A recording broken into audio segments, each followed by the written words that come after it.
دیگه والاد و پیمانت همی بود معصومه، رواج دین اسلامت همی بود معصومه. اگر میل شکارم را نداشتی معصومه،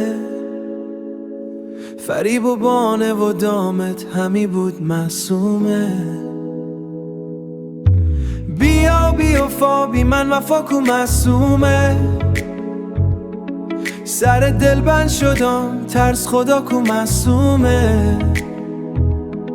سر دل بند شدم و سرو و نازت معصومه، نظردم دیگه به سوی ما کو معصومه. معصومه مه سلسله دار دور دامن فیت دار، دانستین تکمه دار معصومه.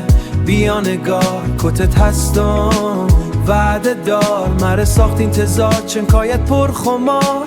معصومه میره مزار به پایش بود بل کرده پیران دراز، کرده پیران دراز. از غمت گشتم بیمار دور کمر تسمه دار، دور گردن مهره دار لبکان لبس ریندار. خانها را زدی قطار چشمک ها سرمه دار، ابروگک ها دما موی کایت پیکی دار. سری شب تا به سحر دست منو دامن یار. معصومه مه سلسله دار درخت بی ثمر دانه داره معصومه.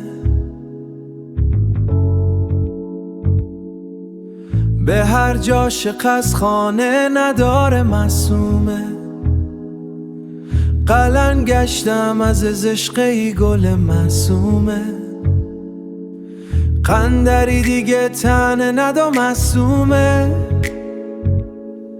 عزیز من به کوی یک خط روان معصومه، مرا ایلان میته آب و دانه معصومه. شما راهی کنین احوالتانه معصومه.